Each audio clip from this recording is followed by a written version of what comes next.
What is up, everyone? My name is Soapy Muffins, and welcome into MVP Sports. I don't know why I introduced myself before the show, but it is what it is.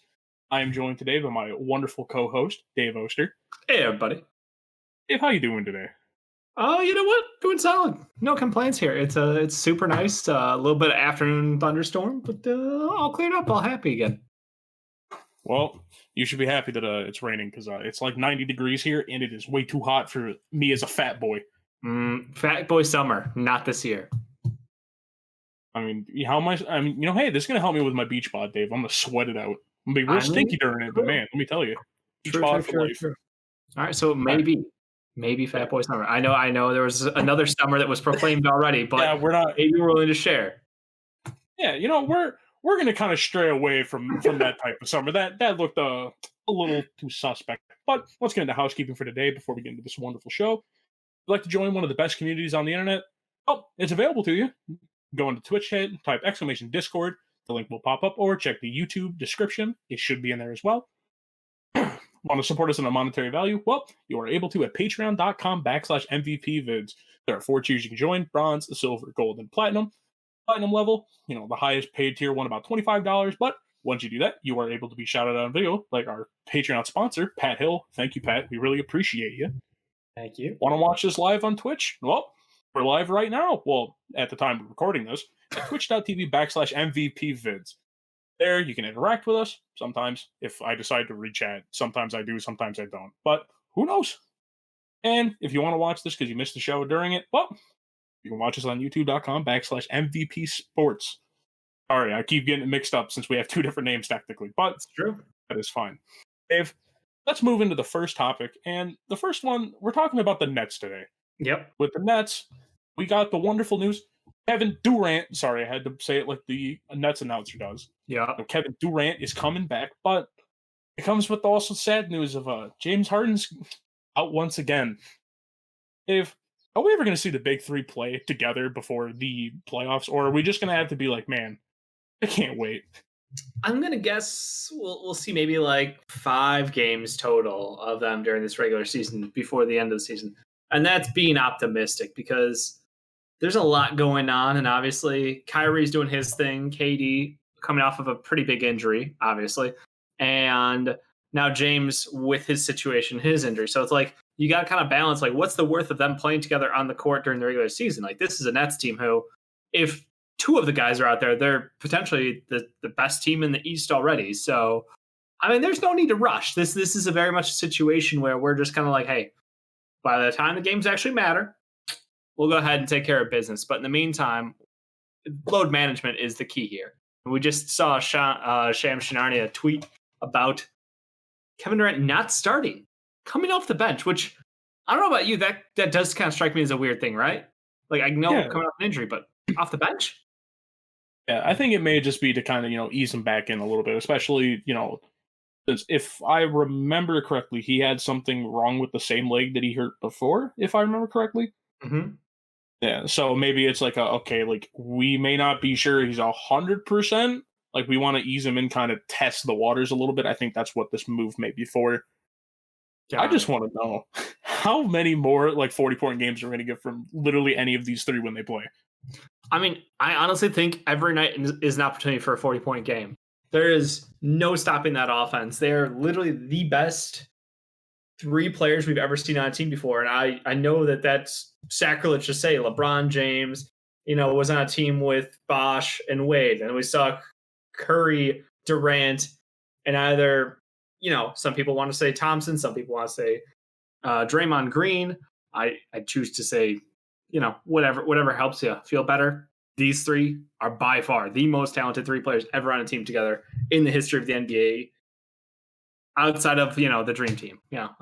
Special circumstance Olympics, obviously. But we've never seen 3 guys have the complete offensive, just amazing skill sets that they all have. They're all complete players. Kevin Durant's going to go down as the best scorer we've ever seen. And I think Harden, I saw this crazy stat that his ISO plays are actually the most effective, high volume play in basketball history, points per possession wise, just a Harden ISO play. So we're talking about, again, the best scorers of all time potentially here. and they're on the same team. Like, what are you supposed to do about that? Oh yeah, that team is going to be terrifying. And as well, if it doesn't pan out this year, and if they manage to keep him, they still got Okay. Spencer Dinwiddie coming back next year. Yeah. I do see him probably getting moved, but we'll see. Probably. If They'll he move him for decides to another old resign, guy. Don't matter. he does have his option, but like I kind of seems like he's probably not long for Brooklyn there. But yeah, I mean, it just like you said, 40 points a night will be the normal. One of these three guys, if not two of these three guys, will probably put up 40 in a night just on normal. Like that's an expectation we should just have going forward. Um, Honestly, it's just going to be a game of measuring Kevin Durant's safety on the court. Like this is always the thing that I found interesting is the like, what's a minute cap really do for a player? Like if he's out there for 12 minutes, is risk to injury any worse than if he's out there for 15 minutes? Like I remember watching the Zion, like as they edged Zion into the rotation, it was like, all right, we're going to give you this minutes cap. Now we're going to slightly increase it to here. And there were a couple of games early on in his career where had they left him in the game, they probably would have won those games. And people were kind of freaking out at the fact, like, really, are we saying that, like, oh, he played 25 minutes, can't play 27, got to pull him for the last 2 minutes of the fourth quarter, like, and then it just turns into like giving the coach shit for like, why didn't you manage his minutes better? Like, why didn't you just yank him early, just save him for those last 2 minutes? Like, why don't you just predict the future, coach?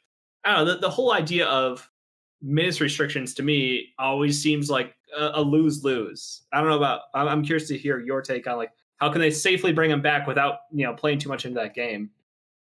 Yeah, I think it plays a somewhat important role. I think obviously like the ones that are really stupid when they go from like a 12-minute to a 15-minute. Yeah. Because at that point it's like, okay, obviously yeah, that's 3 more minutes of strain on your body, but like at the same time, you're like if they're working out with the team, they're working out for, and obviously working out isn't the same as playing in a game. But Right. like you're still putting strain on your leg or your arm or your shoulder or whatever you had hurt. But I don't see like what a 3-minute does. Like obviously I get if it's like a 15-minute, then like the player normally put like 30 to 35. I get that because obviously at that point you're easing them into the game. You're kind of getting essentially it kind of acts as a conditioning thing with it. I think that's kind of where it plays its role. But I think the like 12 minutes and then to like 15 is dumb. I think in that range, sorry about the vehicles in the background. I have my window open. It's 200 degrees in here. but I think just if it's a large incremental jump, I think that's when it's like, okay, understandable. If it's like the little short ones, I'm like, dude, just let them play. Like it's gonna sound really shitty. If they get hurt again, like that means they weren't fully recovered from it. And obviously, some are just really nagging injuries. Like if you had like tendonitis, that shit's not going away. Exactly. Like you as a player, my bad. Sorry, No. Go ahead. my cadence as well of always pausing after everything. But if you have a knee tendonitis, that's not going away. Like you need like an entire year to essentially get that to go away. That's why like you see players that, and I'm going to use this as an example of like when Luke Kennard was on the Pistons, of why I was like, sit that man as long as you can because that is an injury that is going to affect him for his whole career if it's not recovered. Obviously, he got to sit out a whole damn off season, and it doesn't seem to be bothering him now. So who knows? Yeah, I think that there is no 100% like one size fit all answer for how to bring guys back safely from injuries. But if the muscles are structurally sound, if the tendons are sound, if you've been cleared by medical doctors, you've been doing 5-on-5s in practice, like your risk to injury.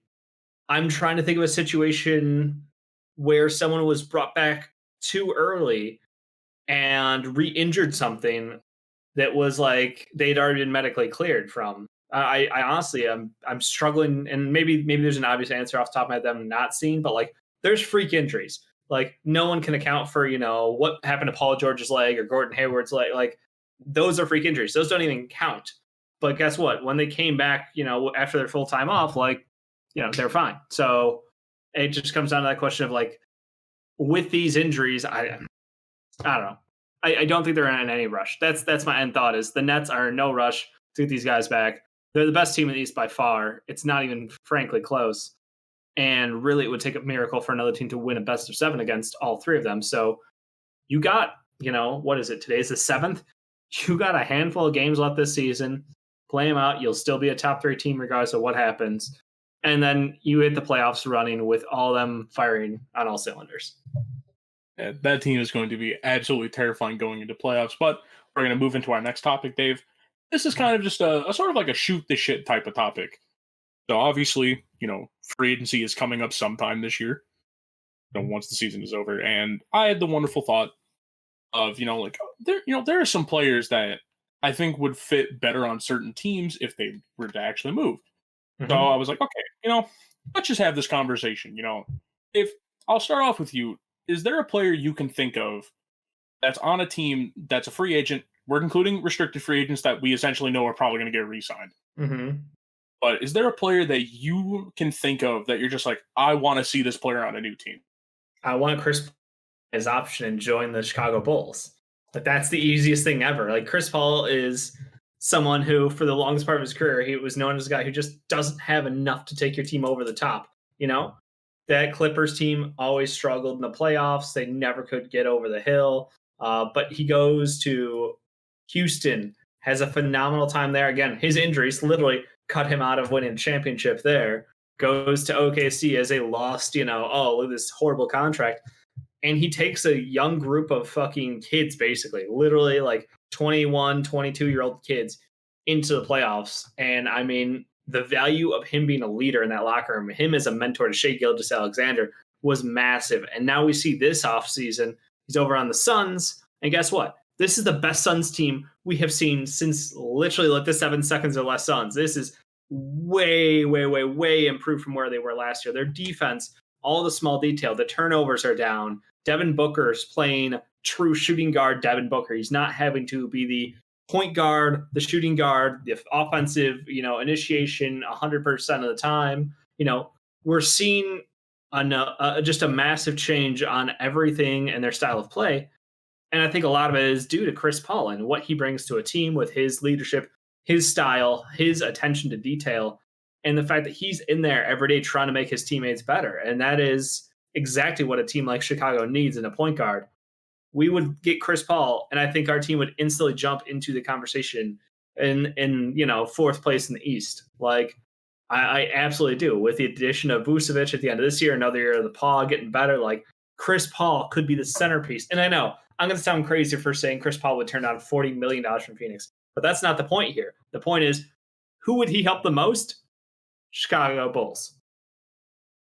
Dude, that's such a good fit. And like, I want to just be like, man, don't be a homer, but at the same time, I have to. If my team was like on the fringe of being really, really good, and I'm like, man, we're like one Chris Paul away from being pretty good, I'd be like, you know what? Fuck it. He's coming. We are literally one Chris Paul away. I love that as an answer. Like, and again, he's 36. Don't care. Honestly, don't care.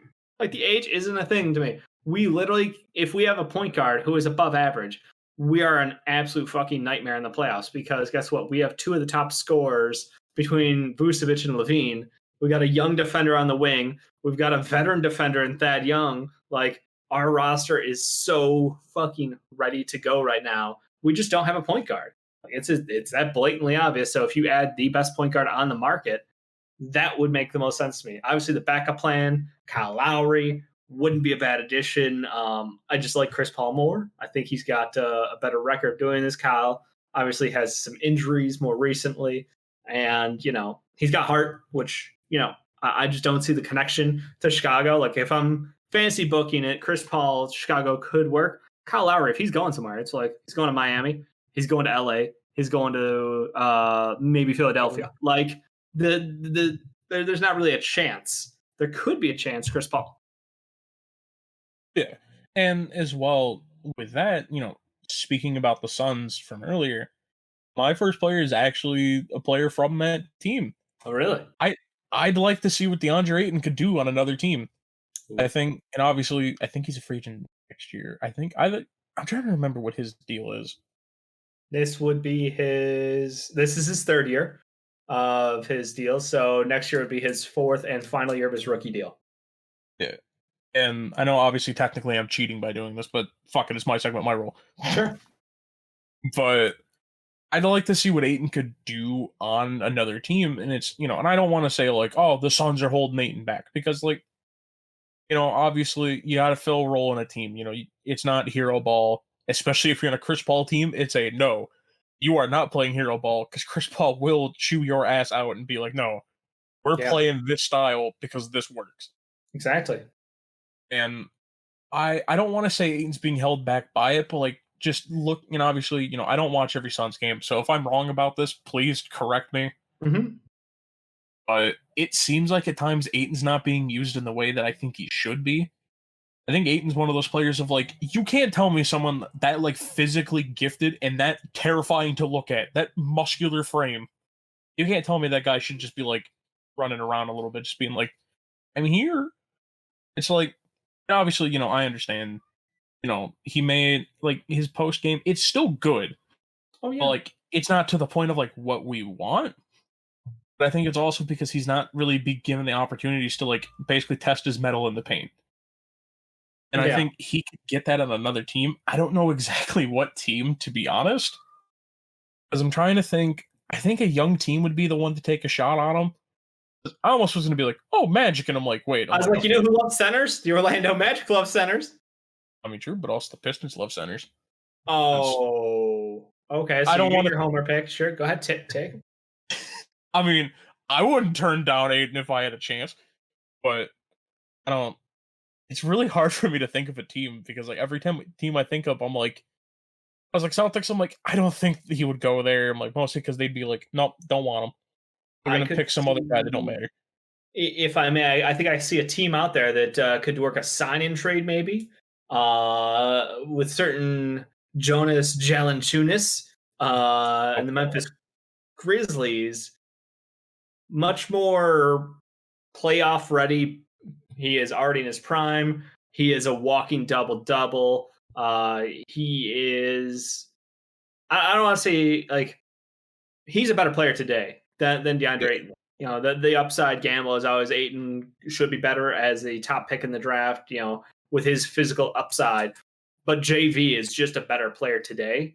So if they wanted to, and again, I would never advocate for this, but if the Memphis Grizzlies gave up like, a first in JV to get Aiton, sure. In a sign and trade deal, why not? Like, I think he would thrive with Ja Morant.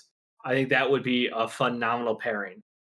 That'd be a terrifying team to guard. Yeah. Like just imagine, and obviously, this probably wouldn't be the starting lineup, but just like throwing out a lineup of like John Morant, Desmond Bain, Brooks, Clark, and then Aiton. Like that's a terrifying team. Yeah. And they would fly in transition. Good That, luck with that that. literally would be like if anyone on the other team is like 31 or above, don't even run. Yeah, yeah, I'm with you. I think that's like I'm with you. I want to see Aiton be more of a focal point of the team. But again, it's like he's probably because of the situation in Phoenix. I just don't see him going anywhere. They have so much capital locked up with him, and to Phoenix's credit, they have not taken the ball out of his hands. It's more of a situation where I feel like he doesn't have like I hate doing that. He doesn't have the killer attitude out there, but he doesn't seem to be the most like demanding guy on the court. I think I don't know if it's like he doesn't think he should touch the ball because Devin Booker's like the core to their offense or whatever it is. But like Chris Paul is the maestro. He works with centers. Like he is the pick and roll god out there. And yet it's something that Phoenix really hasn't taken advantage of. And I know Chris Paul has come out and talked about like, he comes into practice every day going, I got to find a way to make these guys better. And like, that is his mentality. And when you look at Ayton, like I've seen like 5 games this year where it's like, oh fuck, that is the Ayton. That's why he was taken number 1, even though he didn't deserve it because Luka Doncic exists. But that's why he was taken so highly in the draft. But it's just so wildly inconsistent. And I don't think that there's an actual reason for it, outside of him. I think this is more of a him problem than a Phoenix Suns game plan problem. So I do think a change of venue wouldn't hurt him. I think that would be a helpful thing for him. Yeah. Yeah, and I think as well on top of that, I think with the change of scenery, I think that allows him to kind of have that like, okay, I'm not stepping into it. And obviously, if he went to the Grizzlies, there is a definitive number 1. Oh, It's yeah. Ja and then everyone else. Yeah. But But like, Ja's unselfish. true. Boy And loves to like hell, pass. and obviously I'm just gonna throw the Magic out there again. Like if he went to the Magic, like obviously we know it's Jonathan Isaac's team. Let's be real here, but like you can't tell me that like if their coach isn't just being a massive douche canoe and is just like, no, you don't have a green light. Like you can't tell me he couldn't just be like, all right, go out there and put up like 20 shots. I don't care what you do. Someone's Like gonna that. shoot out there. I mean, Oh yeah. yeah, I'm all for it. I think you'd be able to thrive there. But again, it's the like I'm not blaming him. I'm just saying it might not be on the Phoenix Suns, but a change of location might help him out. He's not a bad player by any means. It's just we expected him to be the next great generational big because of his build, his advanced body size, muscles for his age. Like he was just ahead of the curve, and we've seen advancements. And then we've seen, obviously, steroids timeout from him. But like, it'll be interesting to see if he continues his time in Phoenix or if they decide to go a different direction down the road. All right. You have another player that you would like to see on a different team? I mean, obviously, I don't know this because I didn't ask you before the show, but I assume this topic was brought up by the shitlords out there who were like, Kawhi Leonard would love to play in Miami, which started a 24-hour news cycle that caused everyone in LA to fucking panic to the point where they had to come out and be like, sources say people close to Kawhi Leonard, it's widely known he will re-sign in LA. Like, I think Kawhi to Miami would be hilarious. I think it would be the ultimate, like, I wanted to play with Jimmy Butler, you got me Paul George. Like, that's the ultimate, you've got one at home fucking meme, and it's like not the same, not the same. Oh yeah. We've got Jimmy Butler at home, and it's just a picture of Paul George. Like, oh yeah. But is it? And oh man. No, that's that. Yeah, good. Yeah, like as much as I love the idea of Kawhi giving the middle finger to LA, I also don't want him to go to Miami. And just because, dude, for anyone who doesn't know, I do not like Miami Heat fans. No offense to like the normal ones. I'll say it like that. But like the fans that are just constantly over and over again, like even when the team's not good, oh, you better be scared of us. We're coming. And it's like, yep, you're coming right for that first round loss. But that's besides the point. Hey, I mean, I'm sorry, dude. I gotta get my shit talking out. All right. Jimmy Butler, Bam Adebayo, fucking disgusting. They added Victor Oladipo, who still plays like ass. And because I say this out loud, he will tonight or their next game outperform expectations. But that's not going to change things. Oh, He's still a player who is not found his shot again. He is still good on defense, but he's not a volume shooter, nor should he ever be. So I love the idea of adding Kawhi Leonard because then we have you've got the big three with the Nets. You've got the disappointing three up there in Milwaukee. Nothing's wrong with them. They're just wrong place, wrong time. They're basically the Utah Jazz of our timeline right now, The Sixers, who have, a big 1.5, 1 3/4, Joel Embiid when he's healthy, Ben Simmons sometimes, and, Tobias Harris. So, we've got, these kind of big superpowers there, but, Miami's, the dark side, They've got all these young kids. They've got analytics on their side. They've got Pat Riley sitting back there with a handful of rings. I love the idea of Kawhi joining them and what that team would be to the league. That would just, I would love that.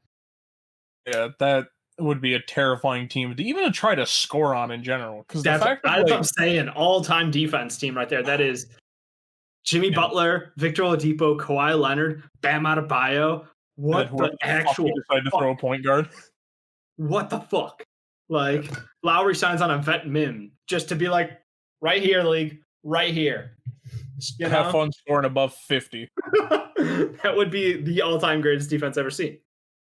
Yeah. All right. So moving into the last player, and this is just the one that I almost want to say it almost comes off as spiteful a little bit.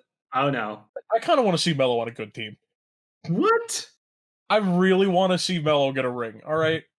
That's all I want. Melo was one of my favorite players growing up, and I want to see him in a situation where, I think he can realistically win a ring. I'm not trying to say Blazers are, a really bad team.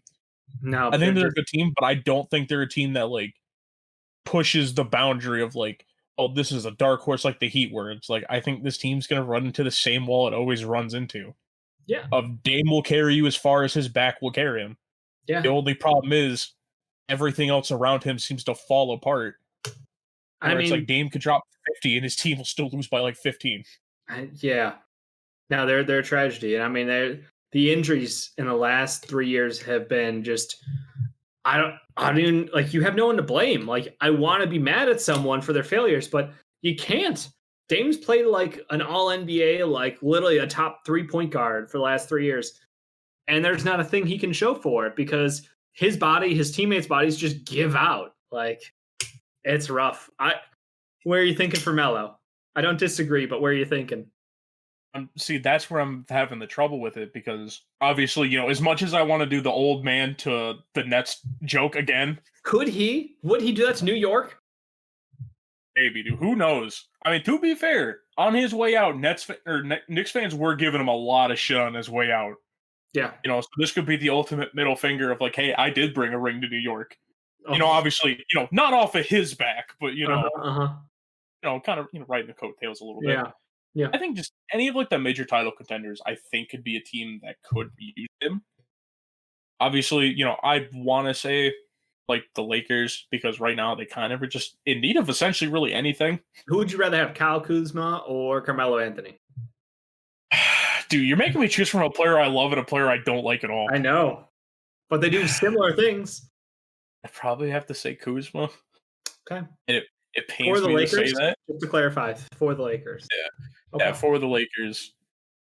But it's mostly just because Kuzma plays really good defense sometimes.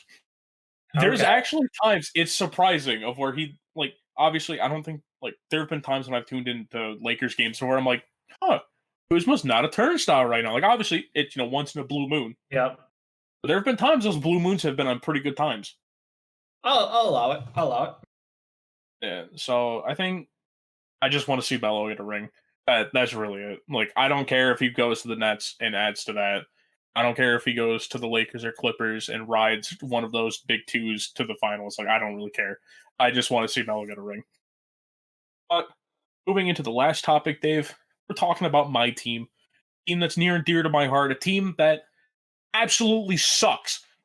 But goddamn, they're fun to watch, Dave. It's the Detroit Pistons. Yeah. Now, for draft segments, for anyone who doesn't know, typically what we'll do is we take it as if they have the number one pick, who would they take? Then we have if they're in if they land in the top 4, and then if they don't land in the top 4 for the 3 segments we'll do. And also for this one, since the Pistons have like 8 million second rounders, Dave will probably go over just a couple. I mean, hey, that's close enough to 3 million. I mean, I'm just saying there's a 3 in there. Sure. But, we could probably have you go over some second round talent that the Pistons could take. Yeah. So, starting off, if we have the number 1 pick, Dave, it's Cade Cunningham. Just got to slap the wall because that is tradition around here for Cade Cunningham. Yeah.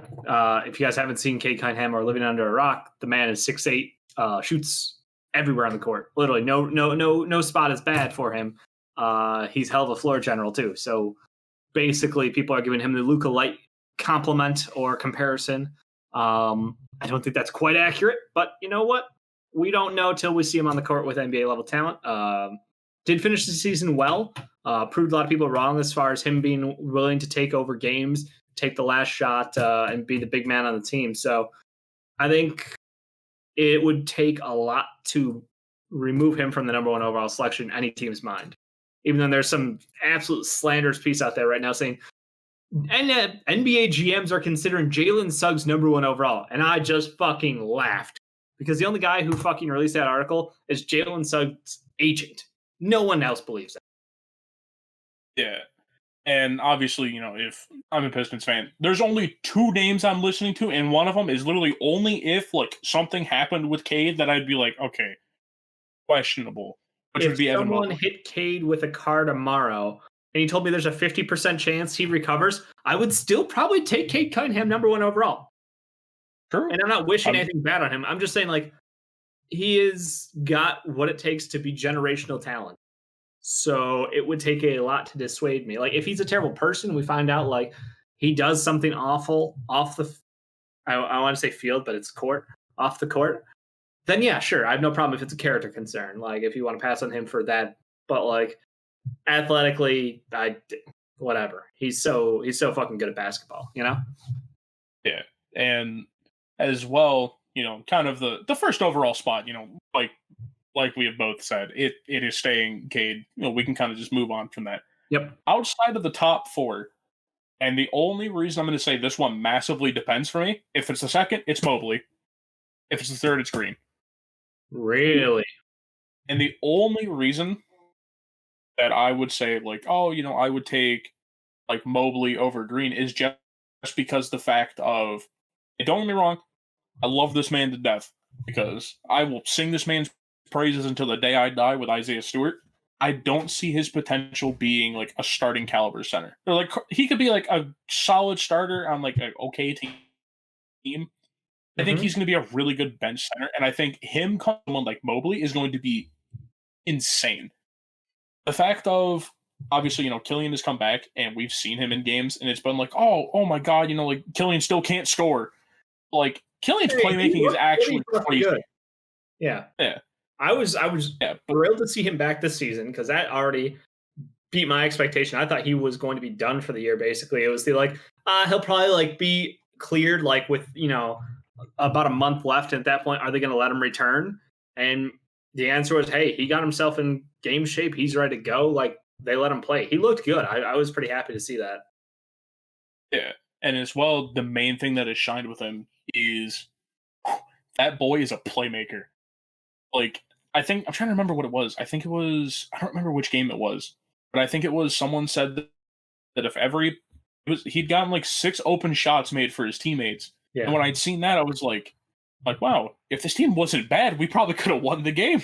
Yeah, if they could convert on league average, he would be fantastic. Yeah. And I think that's kind of where, and I know some people may even look at it of like, why would you take Cade number 1 if you're saying, Killian's this really good playmaker? Why not have 2 good playmakers? Yeah. Like that's the terrifying thing of like, obviously, Killian's athleticism isn't otherworldly. Once again, you don't need him to be, especially with the fact of like, if we kind of start seeing that craftier side that we saw from him, I think we can really start to thrive as a team. But I think then if you pair him with someone like a Mobley, that all he has to do is just throw that thing up, and he has the knowledge that like if he's running with the bench, he's got Stewart out there. If he's running with the starting lineup and sees Mobley out there, like I guess to the point of like, okay, cool. I hope everyone on your team's ready to get dunked on by someone. Yeah, I can't put Mobley over Green. I'm sorry. I'm getting Sam Bowie vibes, man. Can't do it. Won't do it. Why would you pass up on JG4? Like, Hakeem at 1, I get it. You can't pass up on Cade Cunningham. But JG4, and I had the same argument with Ricky. I've had the same argument with Sean. You're no different. I can't put Mobley over JG4. He is just different level. Like, Mobley could literally be Anthony Davis at his ultimate best, but I don't know. Green has something special, man. I think that if you're honest with what gives this team the best chance to win, like where are your points coming from in an ideal situation? Like, do you have a star like that star next to him? Would you rather your second star, quote unquote, maybe he's better than Killian. Maybe Killian's not your star after all. But in today's NBA, having your star be a big man versus having your star be a wing, there's a clear preference. I'm not crazy here. That's literally the way the league is played right now. We haven't seen a big man lead a team to a championship in a very long time. So not only do I feel player-wise he's better, but also NBA, I don't want to say like the way the NBA has been trending as far as the team comps, their layouts, how they play the game, and the impact of a wing over the impact of a big. Can't do it, won't do it. JG4. Sorry. Yeah, and I don't hate the idea of taking JG4 either.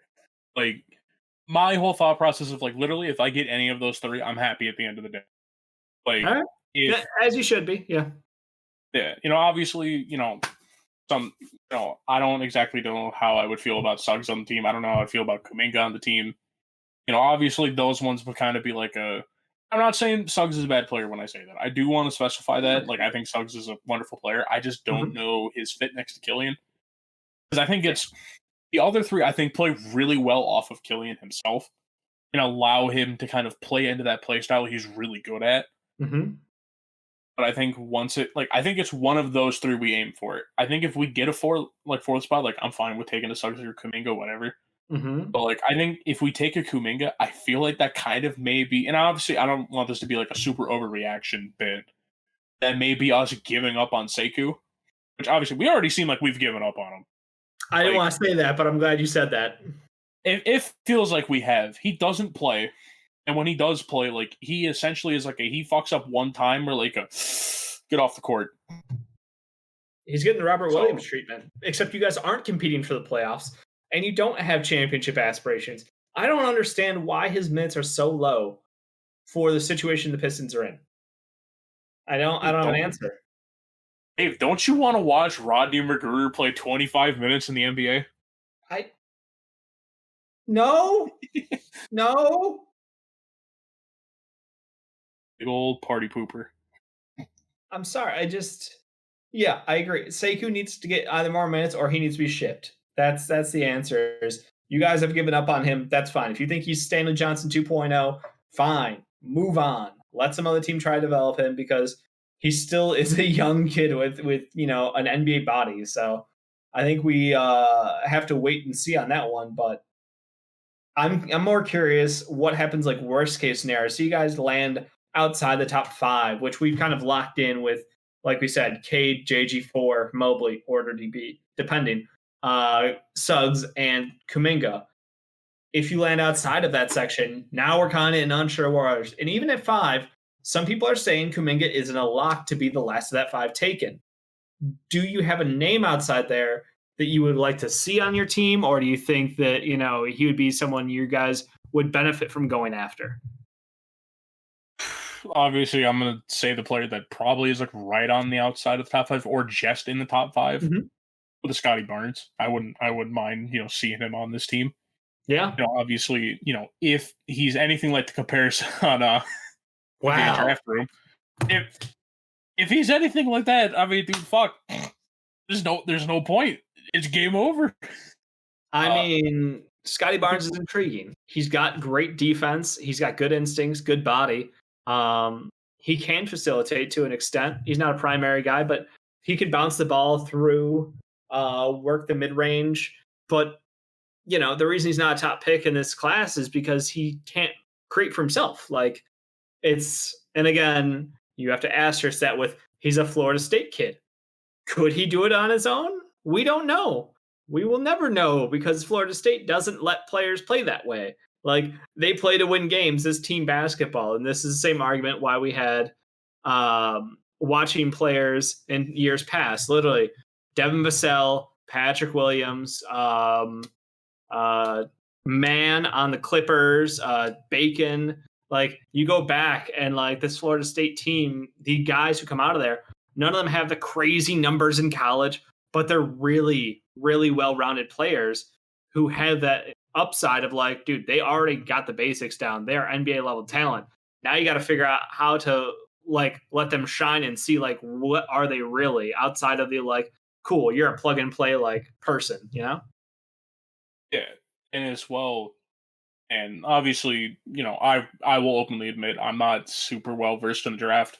Yeah. Typically, I get to know prospects more like around draft time once I kind of know the order, Yep. because then I start looking into people who would be picked around around that point. Obviously, I go off of what a lot of other people say, and like for instance, I say like a Keon Johnson. I think I said his name right. Mm-hmm. Pardon me if I don't say people's names right. I'm terrible with names. I will try to help you. The amount of times it took me to say Sekou Doumbouya's name to be able to say it right. Yeah.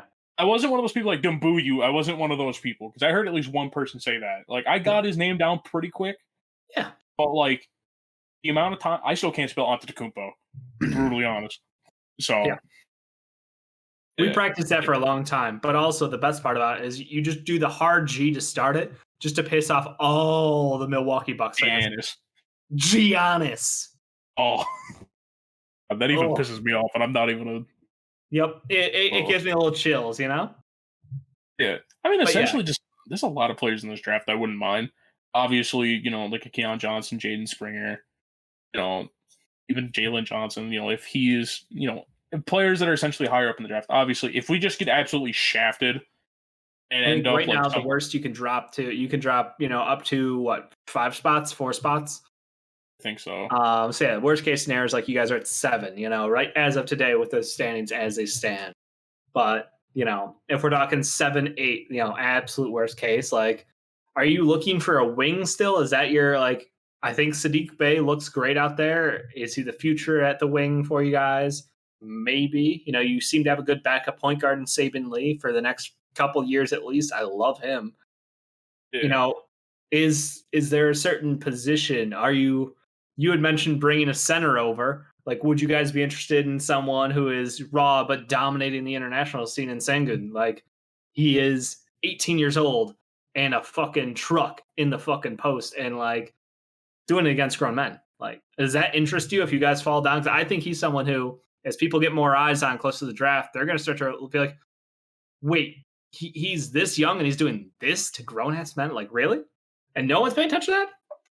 Yeah, I think we could be a team that does take a shot on that. The only reason why I would, like me personally as a fan, I'd kind of be like, maybe steer away from that Mm-hmm. is we've given up on Seiku, who was a foreign player. True. Killian, we threw into the fucking fire. He did not deserve what happened to him. He Like, had perhaps obviously, the worst week of basketball, first week of basketball I've ever seen. And the media blasted you guys for it. because I'm pretty sure, if I remember correctly, seeing when he played during that first week, he was statistically the worst player in the NBA. Yeah. And it wasn't close. Oh, He yeah. was the worst player getting minutes in the NBA. And like, to be fair, who are you playing with? Blake Griffin, who didn't want to be there and who was, still kind of limpy. And a bunch of other guys who were just kind of like, whatever, like he was not set up to succeed. So I get you. You've had interest in European players, but the success rate we don't know quite yet is very high. Yeah. And as well, I almost feel in a sense, and I don't know if we would do this, Mm-hmm. I feel the Pistons could be a team that try to trade up for another pick using our third rounders. Second Not rounders. third rounders. I don't know 3 second why. rounders. Because Yeah. you got 3 in your head. See, I got 3 in my head. I'm already farther ahead than some people, I'm thinking back to like the 60s and 70s when there were like 8 rounds that no one played in. Absolutely. But I we think may we have a could third round soon. Who knows? maybe we may. But I think we could be a team that tries to move up as well, especially because we're still a really young team. Like, the fact of like our oldest players are players that are essentially already kind of out the door, that we're like, all right, fuck it, we don't care. Exactly. And the fact that we could almost run a completely young player lineup at this point, obviously we're always going to play Jeremy Grant because he's essentially he's our best player, like by far. Yeah. Yeah, but the fact that we could essentially run a lineup at some point in the season, I don't think we'll ever see this lineup. This is basically my wet dream lineup, so pardon if I get excited. It basically is like a Saban Lee, Killian Hayes, Sadiq Bey, Jeremy Grant, Isaiah Stewart lineup. Like, that could legitimately be a lineup that I see this season. Yeah, I fucking love that idea. Actually, I think you guys should take a page out of OKC's book. You guys are letting the kids play. I absolutely believe that you guys should start cutting minutes to the older guys, and next year should be 100% run with the kids. Like, there's no reason to give guys above the age of 30, minutes. Like, they're just, it is what it is. You guys are a rebuilding team. You're, like you said, it's fun to watch them play. So I would love to see you guys get a 2. Like, Keon is good at the top, but like if you went a different direction, say you went for Sengun at like 7 or 6 even per, I think if you do trade up with those 2s like you mentioned, like, and you got back into the first half, like the back half of the first, like, I'm contractually obligated to mention the man's name, Ayo Dosunmu. I mean, I wouldn't hate the idea. It's obviously just depends on where people value him in the draft. Obviously, Ricky loves the man. Yeah. So, we'll see where he ends up, especially since he declared. But I mean, yeah, essentially just anywhere that we fall out of the top 4, I'm okay with who we get. Okay. Like the only player, and once again, I'm specifying it because in case if someone out there thinks I'm saying it, I don't think Suggs is a bad player. I don't like his fit on the team. All right. I don't think he would be a bad fit. I'll be honest. From watching him play, he doesn't have to be on ball. He's unselfish. He can take over a game. Clearly, he has no problem taking that last shot, as we saw in the buzzer beater that he knocked down in the Final Four. Like, he's not a bad player to pair with Killian Hayes. He's almost like a stabilizer because then you can do these 3-guard rotations with Killian, and Saban, and have some level of consistency out there as far as ball handling that helps Jeremy Grant out not have to be like the key point of an offense at all times, and teams can't double him off pick and rolls. And like, I don't know, I think it would be an interesting idea if they do land, if they get 4th overall or 5th overall, like, and he's there, I would probably take him over a raw wing. Yeah, I would. I would do it if I were you guys. I don't know. Maybe you'll see something you like when we get close to the draft, and you'll see some highlights. You'll be like, hey, maybe that guy's not as bad a fit. Or is it just you're afraid that like he could push Killian out? Yeah, that's kind of what I'm worried of. Okay. And that's like the only reason why I'm fine, like super fine with taking Cade, is because I'm like, I know we'd run both of them. Oh, yeah. I mean, I'm worried that they'd be like, there's way more efficient lineups than running Killian and Suggs at the same time. That's where my worry comes in. I'm like, I don't want Killian to be a player that like what happened with Spencer Dinwiddie. We drafted Dinwiddie and gave up on him way too early, and then look what he fucking became. Me too. Bulls did too. All right, so can't say it. Talking a little bit about the second round. Do you have just some names to throw out? Because I think for overtime, I honestly don't know how long this has been. Yeah, I mean, like, look, it all depends what you do at the top. If you end up with JG4, then you want to go get yourself a big in the second round. A lot of people throw on Charles Bassey name. I fucking hate Charles Bassey, so they can go sit on it. I think Mamo is the guy to go for in the second round. He is a passing big in the same vein of Plumlee. I talked about this yesterday. Go watch his shit. You will get excited about him. He has got good hands for a 7-footer or near 7-footer. But if you do go with a big like, why can't Mobley at the top of this draft?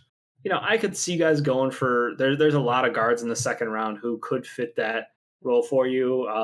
Maybe roll the dice and try to move back up. To be honest, I kind of like the idea of Cam Thomas being like your go-to scoring guard, late first rounder probably. I've seen his name bounce anywhere from like 15 to 35. So like people haven't really settled in, but I think he is an absolute stud out there. He is a scoring machine, would be excellent next to Killian, can pull the trigger on catch and shoots really well. So like, I love the idea. You talking about what Killian can create for other guys in the court, and he doesn't have to be on ball. Same thing. He's a scoring guard, prio scoring. Like, I love the idea of doing something like that for you guys. I would avoid taking someone who might be falling, a la BJ Boston. I think people who would trade up for a falling BJ Boston, I don't know. Like, timeline-wise, again, for those who don't know, BJ Boston was an incredibly highly rated college recruit, or high school, I should just say high school player. His performance in college was incredibly disappointing. A lot of people chalked up to the fact that there was just a ton of dysfunction at Kentucky. They didn't have a true point guard. They didn't have a system that worked out. He was asked to do too much. He was exposed. He shot like 20% from the fucking field, but he's got the body of an NBA player, and he was such a good player in high school. So like, what happened in between? Like, is his shot completely broken all of a sudden, or can he be a project player, late in the draft? I would pass on that. Like, I would 100% like radioactive. If you asked me BJ Boston or Tony Snell, I would take Snell 10 out of 10. 10 out of 10. Yeah. Honestly, someone who I've been, side-eyeing the whole time is Benedict Mathurin out of Arizona. Early in the season, I got turned on to him. There was an article out there about his what was it? It was like some advanced analytics article saying like how he is actually like impacting the game at a rate that is like second to like the top players in the country. Like, he is like the guy you haven't heard of, but who is absolutely helping this team win games. He's an incredibly efficient shooter. He's got great size, good defense. Like he's like 6'7", who's a 2 guard at times. Like you can play him at 2 or 3. I think he is someone who, if people start paying more attention, he might start rising. But if not, you could get an absolute steal at the start of the second. All right, yeah, and there is just one name I do want to ask, Mm-hmm. because he did recently declare for the draft. Sure. Earlier in the year, there was the rumor that we were offered his brother, but we turned him down. Oh no. Is there a chance we draft Marcus Bagley just to really, shove it to Bagley's dad for trying to get him off the Kings? I mean, you could. Yeah, you absolutely could. Fit wise, don't think we even give a shit about that. We're just grabbing a Bagley to grab a Bagley, right? That's the game. Hey, you got to get a bag somehow. Look, he's got upside. He absolutely has upside. I wouldn't mind him in the second round. If you took him, you guys got pick 37.